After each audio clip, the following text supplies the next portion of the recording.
기독교의 진리라고 하는 것은 인생의 유한함에서부터 출발합니다. 인간들은 나름대로 철학이라는 학문을 통해서 고민을 했습니다. 도대체 인생이란 무엇인가? 우리는 왜 사는 것이며 어디로부터 출발했으며 어디를 향해 가고 있는 것인가? 인생의 목적이 무엇인가? 무엇이 잘 사는 것인가? 철학자들은 끊임없이 고민했습니다. 그런데 철학의 한계는 결국 그것이 생각에서 멈춘다는 것입니다. 왜냐하면 답을 알지 못하는 것이죠. 그래서 실제로 철학자들은 더 이상의 철학은 없다라고 종결을 지었는데 그 종결 지점이 뭐냐면 인간은 결국 끝을 알지 못하고 인간은 출발을 알지 못하기 때문에 인간의 철학 자체는 공허하고 허무하다라는 결론을 내렸습니다. 그래서 여러분 철학을 공부하면 허무합니다. 답이 없기 때문입니다. 기독교의 출발은 바로 그 허무함에서 출발합니다. 기독교의 진리는 크게 두 가지라고 말할 수 있습니다. 인간이 절대로 해결할 수 없는, 풀 수 없는 숙제 두 가지. 첫째는 고난에 대한 문제고 두 번째는 죽음에 대한 문제입니다.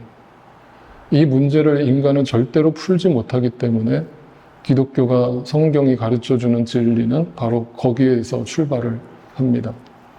거기에 이제 우리에게 요구되는 것이 믿음입니다.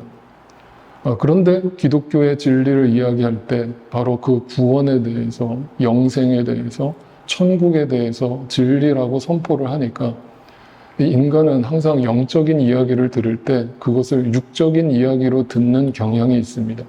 그것이 소경된 자들의 특징이기도 합니다. 그러다 보니까 육의 것으로 그 영적인 걸 풀려고 하다 보니까 이해가 되지 않고 이해가 되지 않으니까 막연합니다. 막연하고 추상적으로 들립니다. 그러니까 복음에 대해서 말씀에 대해서 가르쳐 주겠다 그러면 세상 추상적인 얘기 하지 말라고. 그게 도대체 나에게 무슨 유익이 있냐고. 눈에 보이는 걸 갖고 얘기하라고. 계속 이렇게 반응합니다. 이런 분들이 대체적으로 저와 같은 목회자를 찾아가서 이렇게 하소연하기도 합니다. 목사님, 내가 진짜 예수님 믿고 싶은데 예수님의 기적을 내 눈앞에 보여주세요. 하나님 살아계시다는 걸 보여주세요. 보여주면 믿겠다니까요. 이렇게 말씀하시는 분들은 제가 조심스럽게 말씀드립니다. 그렇게 질문하신 분들에게는 보여줘도 안 믿습니다. 영적인 것을 육적인 것으로 풀려고 하는 그 자세는 절대 하나님의 뜻에 도달할 수 없기 때문이죠. 여러분, 항상 인간의 인생에 있어서 변화라고 하는 것은 서로가 맞장구를 칠 때 변화가 일어납니다. 말씀을 가르치려는 자의 열심과 그 말씀을 들으려고 하는 자의 열심이 만날 때 기적이 일어나고 변화가 일어납니다. 그런데 아무리 성경이 진리라고 가르치려고 하는 자의 열심이 있다고 하고 절실함이 있다 하더라도 그걸 듣는 자의 자세가 어디 나 좀 감동시켜 보세요. 어디 나 좀 변화시켜 보세요. 어디 내 눈앞에 보여줘 보세요. 라고 하는 아주 수동적인 자세로 나온다면 어떤 진리의 말씀을 선포해도 그 사람에게는 그저 공기를 때리는 진동에 불과한 것입니다. 그렇게 교회를 백날 첫날 다녀봐야 그 진리의 말씀은 내 삶을 전혀 변화시키지 않고 목사님들이 강단에서 구원에 대해서 영생에 대해서 얘기하면 이런 식으로 반응합니다. 그래 내가 한번 믿어줄게요. 그렇게 목사님들이 목청 높여가면서 외치니까 그래 내가 안 믿어지는데 안 보이는데 한번 믿어줄게요. 내가 보험 든다 생각하죠 뭐. 보험 들면 내가 죽어서 천국이 있으면 감사한 거고 죽어서 천국이 없으면 그냥 내가 시간 낭비했다 치죠 뭐. 이런 자세로 진리를 대하고 교회를 대한다면 그거야말로 오히려 하나님 앞에 심판받을 자세라고 밖에 할 수 없겠죠. 그래서 제가 이것도 역시 여러분의 노력으로 되는 것은 아니지만 성령 하나님께서 여러분 마음속에 그 진리의 눈을 뜨게 해주실 때 어떤 변화가 일어나냐면 그 진리에 대한 사모함이 생깁니다. 목사님 말씀 좀 가르쳐 주세요. 목사님 말씀 좀 알고 싶어요. 말씀 속에 숨겨있는 진짜 하나님의 뜻이 뭔지 알고 싶어요. 그 천국은 밭에 감추인 보배와 같다고 그랬는데 그게 감춰져서 제 눈에 안 보이니까 그거 좀 저한테 보여주세요. 설명해 주세요. 라는 절실함을 가지고 있는 분들은 그냥 복음만 전해도 그들의 삶의 변화가 일어나고 열매가 맺히는 것을 봅니다. 그런데 대부분의 우리 인간들은 죄의 그 덫에 걸려서 이 영적인 진리를 보지 못하고 살아가기 때문에 하나님은 인생이라는 시간을 통해서 우리에게 그 진리를 깨우쳐 주시기 위해서 나름대로 하나님이 우리에게 요구하시는 방법이 있습니다. 그 방법이 다름 아닌 고난입니다. 그래서 성경은 아주 충격적인 얘기를 전해줍니다. 고난이 피해야 될 대상이 아니라 그 고난이 해결되어야 될 대상이 아니라 그 고난이 우리에게 유익이라고 가르칩니다. 그럼 이렇게 가르치면 그렇게 좋은 거면 목사님이나 많이 당하세요. 저는 고난이 싫어요. 아픈 거 싫어요. 저는 하루라도 이 땅에서 더 편하게 살다 가고 싶어요. 세상에 고난이 좋다는 사람이 어디 있어요? 그걸 말이라고 해요? 그 고난당하는 사람한테 그런 말 하지 마세요. 그 정말 뺨 맞아요? 그렇게 반응을 한다면 성경에서 말하는 고난이 유익이라는 말의 의미를 전혀 이해하지 못하고 계십니다. 고난이라고 하는 단어는 여러 가지가 총체적으로 포함됩니다. 우리가 이 땅에서 태어나서 죽기까지 하루하루 나이가 먹어가는 것 자체가 고난입니다. 우리의 인생은 태어나는 순간부터 공동묘지를 향해서 질주합니다. 마치 모래시계 안에서 모래알이 떨어지듯이 지금 이 순간에도 우리는 하루하루 1초 1초 죽음을 향해서 달려가고 있습니다. 그러므로 인간이 유한하다라고 하는 것은 그 유한함 속에서 진리, 영원한 것을 보게 하시고 그 영혼을 깨닫는 것에 유한함의 목적이 있다는 것을 알 필요가 있습니다. 그런데 대부분은 그 유한함을 더 길게 연장하기 위해서 종교를 믿고 그 종교를 활용합니다. 그래서 기독교는 종교가 아닌 것이죠. 애시당초 이 유한한 세상에서 복을 가르치고 있지 않기 때문입니다. 그래서 여러분이 기독교 서점이라는 곳에 가보시면 수많은 신앙서적들이 꽂혀 있는데 그 중에서 가장 많이 팔리는 베스트셀러 책들을 한번 그 제목들을 살펴보시기 바랍니다. 그렇다면 인생들이 어떤 관심을 가지고 이 땅을 살아가고 있는지가 그 책 베스트셀러 제목에서 찾아집니다. 보여드리죠. 이런 책들입니다. 고통에 답하다. 고통의 문제. 고난과 죽음을 말하다. 내가 고통당할 때 하나님 어디 계십니까? 한 말씀만 하소서. 고통과 씨름하다.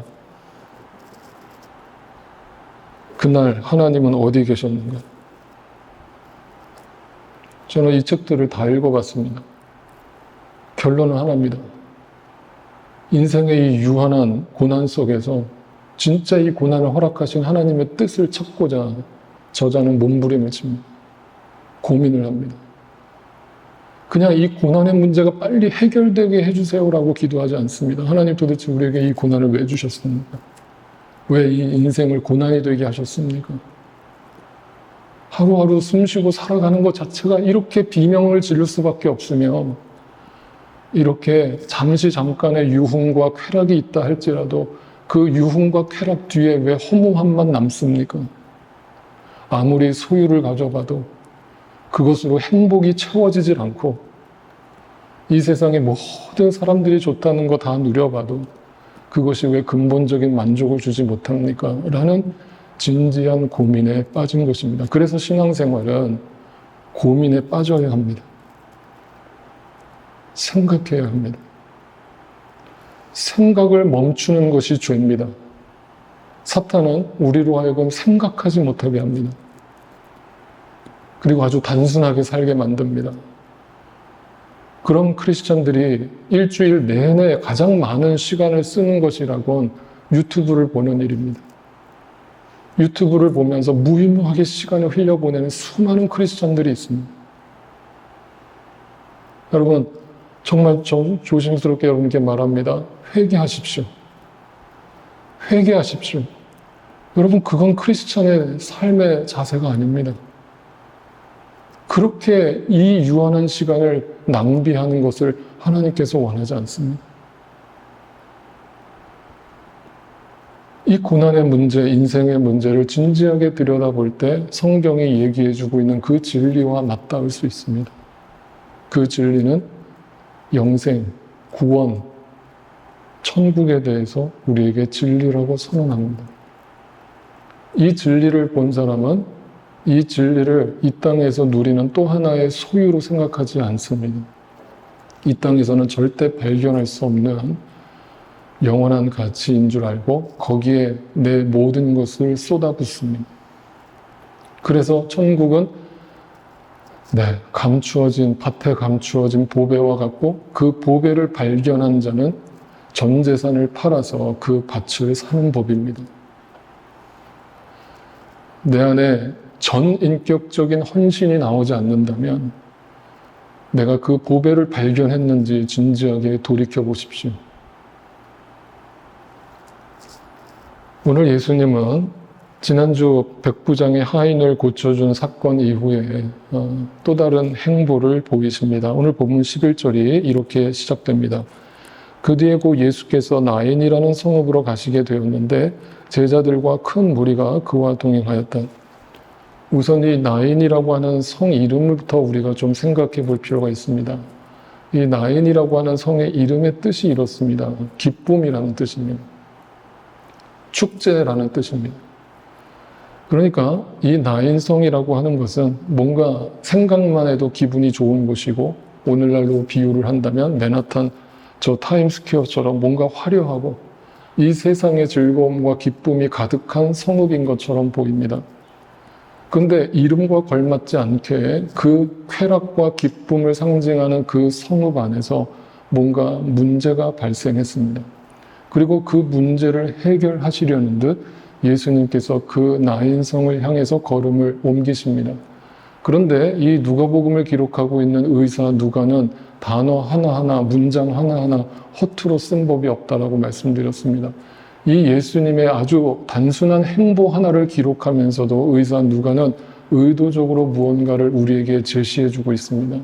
첫 번째, 예수님이 나인 성읍을 향해 가시는 그 모습입니다. 예수님이 그 무리에 제일 앞서 행동하십니다. 예수님께서 제일 앞에 가시고 그 뒤를 제자들과 큰 무리가 함께 동행합니다. 성경에서 동행했다라는 것은 옆에 같이 서서 걸었다는 뜻이 아닙니다. 예수님이 앞을 가니까 제자들과 큰 무리들이, 인간들이 그 예수의 뒤를 따랐다는 뜻입니다. 예수님이 어디를 가시는지 알지 못하고 그 예수님이 가시는 그 길을 따라갔다는 것입니다. 이런 모습입니다. 이것이 의사 누가가 왜 의도적으로 이렇게 기록을 했을까? 여기는 아주 중요한 의미가 있습니다. 바로 예수 그리스도가 진리요 생명이심을 나타내는 것이며 그 생명이고 진리이신 주님이 우리 인생의 주인이 되심을 드러내기 위해서 그 일반적인 행보로 보여지는 이 모습 속에서도 예수님이 그 무리의 가장 앞에서 우리를 이끌고 계시는 모습으로 보여주고 있는 겁니다. 그 뒤에 또 하나의 무리가 등장합니다. 12절입니다. 예수께서 성문에 가까이 이르셨을 때 사람들이 한 죽은 사람들을 메고 나오고 있었다. 예수님이 이끄시는 행렬과 반대되는 또 하나의 행렬이 등장하는데 그 행렬은 사람들이 기쁨의 성, 쾌락의 성, 즐거움의 성이라고 부르는 나인성에서 이루어지는 죽음의 행렬입니다. 그리고 그 죽음의 행렬의 원인을 누가복음은 이렇게 증거해 줍니다. 그 죽은 사람은 그 어머니의 외아들이었고 그 여자는 과부였다. 성경에서 과부라고 하는 단어가 수시로 등장하는데 당시 시대 속에서 과부라고 하는 위치는 사회적으로 약자 중에 약자였습니다. 남편을 일찍 잃어버리고, 왜 그런가 하면 당시에는 왜 과부가 그렇게 많았는가? 당시 시대에 평균 수명이 있는데 여자들의 평균 수명은 60세였습니다. 오늘은 뭐 85세 이렇게도 넘지만 그때 당시에 여자들의 평균 수명이 60입니다. 남자들의 평균 수명이 몇인 줄 아십니까? 네, 30입니다. 왜 이렇게 차이가 나는가? 당시 시대 속에서는 남자들은 다 어디로 끌려갑니까? 네, 전쟁터로 끌려가요. 그러니까 남자들이 일찍 요절하는 경우가 아주 흔했습니다. 그러니까 예루살렘 안에, 이 이스라엘 땅 안에 수많은 과부들이 있었던 겁니다. 그러면 그 과부들이 사회적으로 어떤 대우를 받았는가? 전혀 대우를 받지 않았습니다. 인간 이하의 취급을 했습니다. 여자로 취급하지도 않았고 사람으로 취급하지도 않았습니다. 그래서 성경에서 약자들을 이야기할 때 항상 대표적으로 등장하는 인물들이 누굽니까? 네, 고아와 과부. 하나님은 항상 누구의 편이십니까? 고아와 과부의 편으로 등장합니다. 그거는 사회적 약자들을 하나님께서 품으신다는 뜻도 있지만 영적으로 보면 고아와 과부라고 하는 말의 의미가 뭡니까? 누가 고아고 누가 과부라는 얘기를 하고 싶은 겁니까? 네, 우리가 주님 앞에서 고아고 우리가 다 과부라는 뭐예요? 과부는 남편을 잃어버리지 않았습니까? 우리가 누구를 잃어버렸습니까? 신랑 대신 하나님을 남편으로 삼고 살아가야 될 신부된 존재가 그 남편을 잃어버리고 혼자서 살아가는데 누구만 주어졌습니까? 아들 하나 남겨놨어요. 근데 그 아들도 독자입니다. 그러니까 남편을 잃어버린 과부의 입장에서 그 독자는 어떤 시선으로 바라봐 줬겠습니까? 네. 절대적인 존재죠. 하나님을 절대적인 존재로 바라보는 게 아니라 이 과부에게 있어서 그 독자 아들은 내 인생의 전부이고 내 인생의 절대적인 존재입니다. 남편도 없는데 그 아들마저 없다면 그의 인생은 어떻게 살게 되는 거겠습니까? 더 이상 소망이 끊어집니다. 그런데 그 과부가 남편도 일찍 여의였는데 그 사랑하는 독자마저도 일찍 어떤 이유인지는 모르지만 일찍 여인 것입니다. 그래서 그 가정을 딱하게 여긴 그 나인성에 있던 백성들이 그 장례를 치러주면서 한마디로 이 장례 행렬이 길게 이어지고 있었던 겁니다. 사람들이 그 가정을 위로하면서 안타까워하면서 죽음의 행렬이 이어지고 있었던 겁니다. 이게 굉장히 상대적이죠. 그 장소가 어떤 장소였다고요? 나인성이로. 기쁨과 즐거움과 축제만 가득해야 될 것 같은 그 나인성에 죽음의 행렬이 곡하는 소리가 진동을 하고 있었다. 근데 그 나인성을 향해서 예수님이 무리들을 이끌고 그 나인성을 향해 가고 계신다. 그리고 예수님이 그 무리의 제일 앞에 서셨다. 외아들이라고 하는 것은 뭐겠습니까? 우리 안에 다 이 외아들이 존재하죠. 하나님을 잃어버리고 그 하나님을 신랑으로 만나지 못한 자들의 특징이 뭐냐면 눈에 보이는 외아들에 집착하는 거죠. 이 외아들이 다 우리 마음속에 한 명씩 존재합니다. 그게 어떤 사람에게는 물질이고, 그게 어떤 사람에게는 이 땅의 소유고, 그게 어떤 사람에게는 건강이고, 그게 어떤 사람에게는 이 땅의 명예고, 권력이고, 기쁨이고, 네, 그런 것들을 의지하면서 살아갑니다. 그런데 내가 그토록 의지하던 눈에 보이는 어떤 대상이 사라졌습니다. 그러면 절망밖에 남을 게 없죠. 엄청난 고난이 이 과부의 인생에 찾아왔습니다. 그런데 그 행렬을 자세히 보시면 사람들이 한 죽은 사람들을 메고 나옵니다. 그러니까 앞에 예수님이 제자들과 무리들과 함께 움직이시는 그 행렬의 모습과 상대적으로 어떻게 비교되고 있는가? 이 죽음의 행렬은 그 제일 앞에 누가 섰습니까? 죽은 자를 앞세웠지. 그림을 찾지 못해서 우리나라 상려 행렬을 제가 여러분께 보여드렸습니다만, 모든 장례 행렬의 제일 선두에는 죽은 자의 초상화를 앞에 세우게 되어 있죠. 그러니까 그 죽음의 행렬은 제 앞에 죽은 자를 앞세워서 그 뒤를 사람들이 따라갑니다. 그러니까 이 장면은 우리에게 큰 두 행렬의 모습을 비교하면서 보여주고 있는데, 바로 죽음의 행렬과 예수님을 따르는 생명의 행렬을 비교하고 있습니다. 재밌는 장면은 그 나인성, 기쁨과 쾌락과 축제의 현장이 되어야 될 그 나인성 한복판에서 죽음의 행렬을 뒤따르는 사람들과 예수를 뒤따르는 행렬이 만나서 조우하게 되는 기막힌 장면이 연출된 것입니다. 예수님께서 그 죽음의 행렬 속에 속해 있는 그 과부를 보시고 이렇게 말씀하십니다. 13절입니다. 주님께서 그 여자를 보시고 가엾게 여기셨다. 불쌍히 여기셨다. 성경에서 우리를 불쌍히 여기셨다라고 하는 그 말씀들은 단지 육체적인 위로를 주는 말씀이 아닙니다. 왜냐하면 마태복음 9장 36절에 보면 예수님께서 우리를 불쌍히 여기시는 장면이 나오는데 그 이유를 이렇게 밝히고 있기 때문입니다. 마태복음 9장 36절, 37절입니다. 예수께서 무리를 보시고 그들을 불쌍히 여기셨다. 그들이 단지 고난을 당하고 있었기 때문에, 죽음을 경험하고 있었기 때문에 불쌍히 여기는 것이 아니라 근본 이유가 뭐라고 얘기합니까? 그들이 목자 없는 양과 같이 살고 있었다. 그 끝을 알지 못한 채 모래시계와 같은 짧은 인생 속에서 눈에 보이는 것만을 바라보면서 방황하고 있는 우리들을 바라보시면서 주님은 우리를 불쌍히 여기셨다. 진리를 보지 못하는 자요, 이 땅의 유한한 삶이 전부라고 생각하면서 살아가는 자요,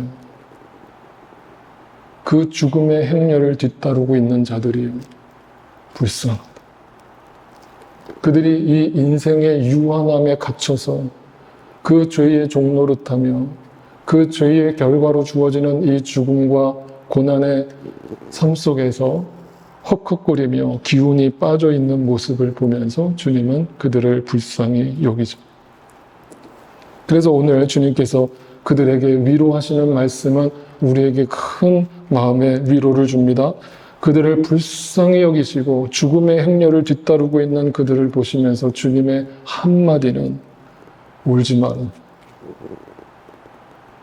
울지 마라. 이것은 장례식에서 울고 있는, 감정적으로 슬픔을 겪고 있는 유가족들에게 주는 단지 육체적인 위로가 아니었습니다. 왜냐하면 우리가 장례식장에 가서 조문을 하고 위로를 줄 수 있는 말은 많지 않습니다. 그들과 함께 울어주거나 힘내세요 라는 말이 고작입니다. 그 말이 그 유가족들에게 근본적인 위로가 되지 않습니다. 그냥 그것은 형식적인 말일 수밖에 없습니다. 그러면 예수님께서 이 장례식에 참석하셔서 울지 말라고 하신 말씀이 단지 아무 뜻없는 근본적인 해결을 줄 수 없는 육체적인 위로로 주신 말씀이겠습니까? 아닙니다. 예수님이 울지 말라고 하신 것은 근본적인 문제를 해결해 주시기 위한 위로였습니다. 예수님은 즉시로 이렇게 행동하십니다. 14절입니다. 그리고 앞으로 나아가서 관에 손을 대신, 예수님께서 울지 말라 라고 그 죽음에 대해서 슬퍼하고 있는 우리를 바라보시면서 울지 말라고 하신 뒤에 하신 예수님의 첫 번째 행동은 그 관 앞으로 나아가서 그 관에다가 손을 대신 사건입니다. 관이라고 하는 것은 죽음을 상징하는 장소고 물건입니다. 다시 말해서 생명의 주인이신 예수 그리스도께서 죽음 위에다 손을 얹으셨다는 말이 됩니다. 그러자 어떤 일이 벌어지는가? 메고 가는 사람들이 멈추어 섰습니다. 죽음의 행렬을 따라가고 있던, 슬퍼서 이 땅에 유한한 인생을, 고달픈 인생을 살아가면서 매일매일 통곡하며 슬피 울며 그 길을 따라가는 사람들이 예수의 걸음 앞에, 예수의 손댐 앞에 가던 길을 멈추어 섭니다. 여러분, 복음이 들리면 가장 먼저 우리에게 일어나는 반응이 이겁니다. 가던 길을 멈추게 됩니다. 가던 길을 멈춥니다. 공동묘지를 향해서 의미 없이 질주하던 나의 길을 멈춥니다. 그리고 그 죽음에 손을 대시는 주님과 마주합니다. 그리고 그 주님은 우리에게 이렇게 말합니다. 젊은이야, 내가 네게 말한다. 예수님이 그 관에다가 손을 대셨지만 그 손댐으로 그 죽은 청년이 일어난 게 아니었습니다. 주님께서 그 죽음을 일으키실 때 말씀하셨습니다. 여러분, 하나님의 말씀이 죽음의 권세를 깨트리는 하나님의 기적의 능력이 있음을 여러분 믿으십니까? 주님은 오늘도 우리에게 그 말씀을 통해서 우리에게 생명을 부여하십니다. 말씀을 우리에게 주십니다. 그 말씀이 내 안에 들어올 때 죽었던 나의 영이 살아납니다. 죽음의 행렬을 뒤따르던 나의 삶이 걸음을 멈추고 그 생명의 말씀에 귀를 기울입니다. 그리고 그 주님의 말씀은 아주 단호하고 진중합니다. 일어나라. 일어나라. 그 죽음의 행렬에서 나와라. 그 의미 없이 하루하루 시간만 때우는 그 삶에서 나와라. 육적인 삶이 전부라고 생각하면서 인생 허무하다고 생각하면서 사는 그 인생의 모래시계에서 빠져나와라. 진짜 영적인 생명이 있다. 내 뒤에 서라. 나를 따르라. 이게 주님의 초대였습니다. 이 사건을 단지 죽은 자를 일으키신 육적인 기적 사건으로 절대 읽지 마십시오. 오늘날도 많은 사이비 이단들이 이런 말씀들을 갖다가 어떻게 적용하는가? 오늘날도 성령 하나님께서 역사하시면 죽은 자도 일으키신다라고 이 말씀을 실제로 그렇게 받아들이고 죽은 자를 장례를 치르지 않고 예배당에서 성도들이 모여서 그 죽은 시신을 놓고 기도하는 기가 막힌 일들이 벌어지는데 이거는 성경을 전혀 1도 이해하지 못한 사람들이 범하는 오류인 것이죠. 여러분, 예수님께서 죽은 자를 일으키시는 사건은 왜 이 사건을 우리에게 보여주신 것입니까? 이 사건을 통해서 어떤 메시지를 우리에게 전달하고 싶으신 겁니까? 이와 똑같은 사건이 요한복음에 기록돼 있죠. 요한복음 11장에 가면 바로 나사로가 죽었을 때 예수님께서 죽은 나사로를 살리십니다. 그 또한 죽은 자를 일으키는 기적을 통해서 이거 봤지? 내가 이런 기적도 행할 수 있는 사람이야 라고 하는 자신의 능력을 드러내시기 위함이 아니었습니다. 예수님께서 성경에서 죽은 자를 일으키실 때는 그 표적은 분명하게 한 곳을 향하고 있습니다. 바로 그 나사로의 기적을 통해서 주님이 그 사건을 통해서 우리에게 주셨던 메시지가 뭐였습니까? 요한복음 11장 이렇게 기록되어 있습니다. 25절 그 유명한 구절이 바로 그 나사로 사건에서 나왔던 거죠. 뭐예요?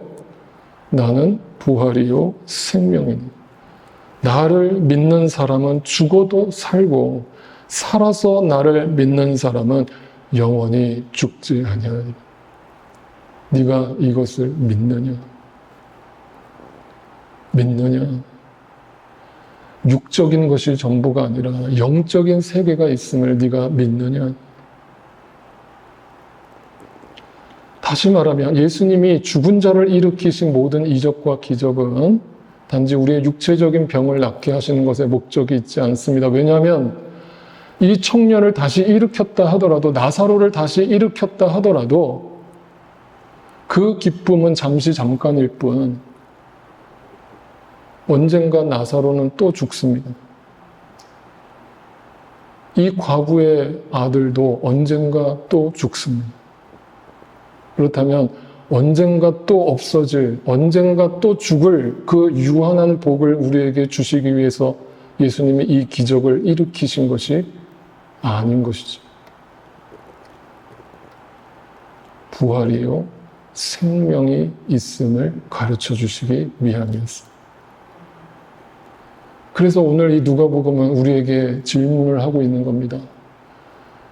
혹 여러분이 기쁨, 축제, 쾌락이라고 이름 붙여진 나인성에서 죽음의 행렬을 뒤따르고 있는 유한한 죄인 아닙니까?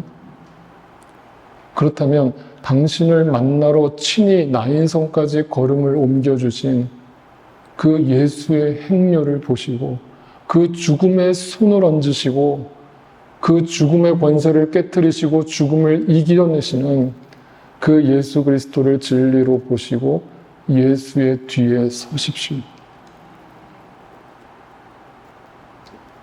라고 우리에게 복음을 전하는 것이죠. 오늘 우리의 인생의 이 유한한 짧은 시간 속에 분명히 두 개의 행렬이 존재합니다. 나이가 많든 적든 그 진리를 하나님의 은혜로 깨닫고 믿어져서 예수의 뒤를 따라가는 생명의 행렬을 걷는 자들이 있습니다. 그 자들은 비록 광야의 삶을 산다 할지라도 이 땅에서 여전히 육체의 고난을 겪는다 할지라도 어떤 핍박과 환난이 다가온다 할지라도 이 유한한 인생이 던져주는 고난에 함몰되지 않고 우리의 부활이요 생명 되신 그 예수 그리스도를 바라보며 주님을 따릅니다. 그러나 이 땅에 오늘도 수많은 사람들이 눈에 보이는 죽음을 극복하지 못한 채 그 죽음의 행렬을 뒤따르며 서로 의미 없는 위로의 말만 주고받는 그런 인생을 덧없이 살아내고 있습니다.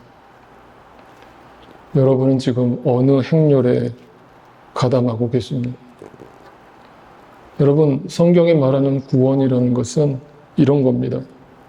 내가 죽음의 행렬을 따라가면서 그 죽음의 행렬 속에서 뭔가 착한 일을 더 하고 남을 도와주며 더 윤리적이고 도덕적인 삶을 살아내며 종교적인 생활을 하면서 겉으로 자기를 의로운 척 포장하며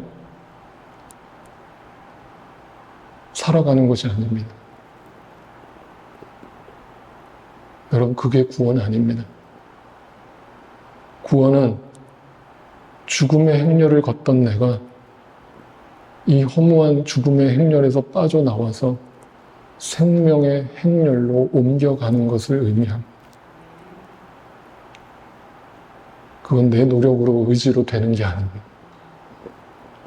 거기에 은혜가 작동하며 하나님의 복음이 나에게 들려올 때 그 복음을 진지하게 듣고 구도자의 마음으로 그 진리를 탐구하고 진리를 사모하는 자에게 주어지는 은혜인 것입니다. 이 은혜가 우리에게 한번 주어지면 그 마음판에 깊이 새겨져서 죽을 때까지 그 은혜를 잊을 수가 없는 것입니다. 그리고 그 잊을 수 없는 은혜를 어떤 식으로든 나의 모든 것을 다 팔아 넣어서 그 주님의 복음을 위해서 사는 것입니다. 그 생명의 행렬이 가장 복되고 가치 있는 것인가를 알고 나의 모든 전 인생을 갈아 넣는 것입니다. 여러분, 그것이 교회고 그것이 크리스찬입니다.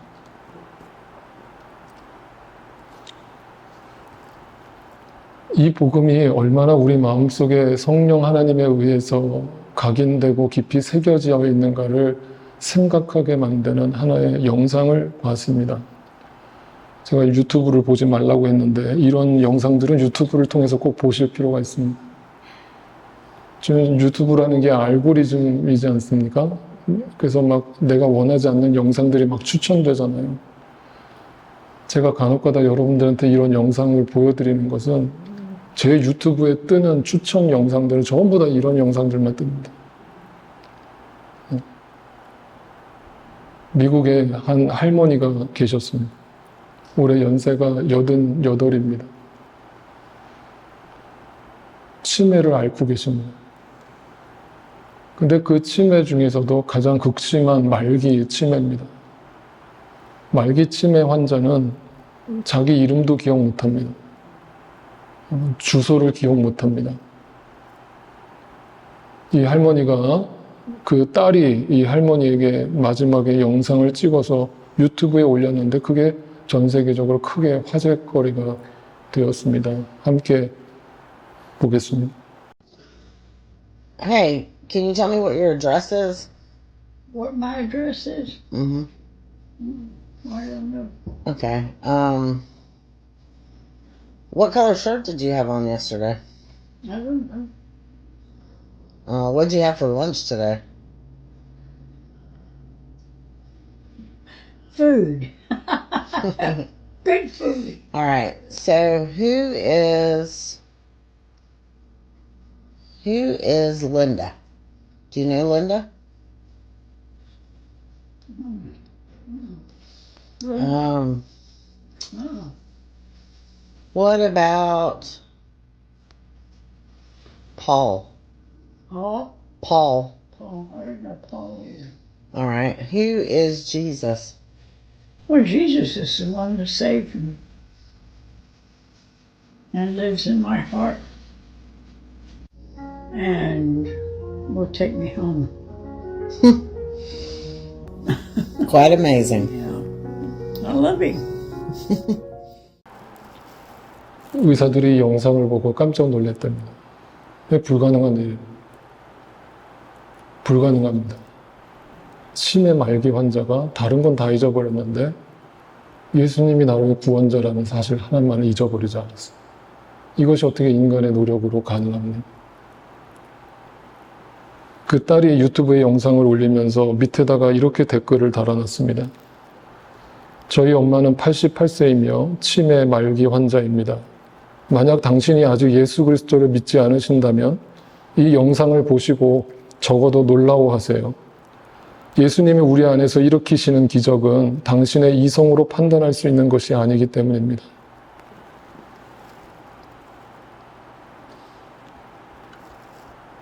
오늘도 그 주님을 살아계신 주님으로 만나고 생명의 행렬을 따르는 자들이 있습니다. 바라옵기는 우리 함께하는 교회 모든 믿음의 식구들이 죽음의 행렬에서 빠져나와 생명의 행렬을 주님과 함께 걷게 되기를 간절히 소망합니다. 기도하겠습니다. 사랑의 주님, 오늘 성경에 기록된 이 과부가 곧 우리 자신임을 보게 해주셔서 감사합니다. 우리의 남편 된 하나님을 잃어버리고 이것만큼은 절대 포기할 수 없다는 나만의 독자를 가슴속에 품고 그 눈에 보이는 대상을 의지하며 보낸 이 지독한 고난의 세월 속에서 인간의 노력으로는 절대 해결할 수 없는 그 죽음의 행렬을 걷고 있던 내게 어느 날 기적처럼 나에게 다가오신 그 생명의 행렬 맨 앞에 서신 예수님을 보게 하심을 감사드립니다. 그리고 그 주님은 나에게 말씀하셨습니다. 울지 마라. 울지 마라. 어차피 오늘 피었다 지는 들풀과 같은 인생, 아침 안개와 같은 인생, 거기에 미련 두지 말고, 거기에 소망 두지 말고 눈물을 거둬라. 그 문제 당장 해결된다 할지라도 언젠가 또 그 문제가 발생하고 결국 인생은 너에게 허무함만을 가져다 줄 테니 눈을 들어라. 일어나라. 나를 봐라. 그렇게 아무 소망 없이 걷던 그 죽음의 행렬을 멈춰 세우시고 죽음에 친히 손을 대시고 말씀하셨습니다. 일어나라. 일어나라 아들아. 일어나라 딸아. 일어나라. 나는 부활이요 생명이니 나를 믿는 사람은 죽어도 살고 살아서 나를 믿는 사람은 영원히 죽지 아니할 것이다. 네가 이것을 믿느냐? 그렇게 참 생명의 주인이신 주님을 만나게 하셨습니다. 그리고 그 주님을 고백하게 하시고 잊어버리지 않게 하시고 나를 돌보아 주신 주님을 찬양하며 살게 하셨습니다. 주님 감사합니다. 이 은혜가 잊혀지지 않도록 오늘도 우리를 붙들어 주시고 설령 우리의 육체의 한계로 인하여 모든 이 땅의 기억들이 다 지워져 버린다 할지라도 이 할머니처럼 예수 그리스도의 이름만큼은 제 심령 속에 깊이 새겨주셔서 이 땅을 떠나는 마지막 순간까지 그 이름을 부르게 하옵소서. 오늘도 목자 없는 양과 같이 방황하며 하루하루 고통의 시간을 보내고 있는 지체들이 이 가운데 있다면 그 눈물을 닦아주시고 주님을 그의 목자로 만나게 하여 주셔서 푸른 초장 쉴만한 물가로 우리를 인도하시는 주님을 보게 하옵소서. 오늘도 감사하는 마음으로 물질과 우리의 몸과 마음을 기쁨으로 주님께 드린 손길들 기억하시고 주님 기뻐 받으시고 주님 나라 위에서 아낌없이 사용하여 주옵소서. 모든 말씀 살아계신 우리 구주 예수 그리스도의 존귀하신 이름으로 간절히 기도드립니다. 아멘. 다 자리에서 일어나셔서 함께 마지막으로 찬양드리겠습니다.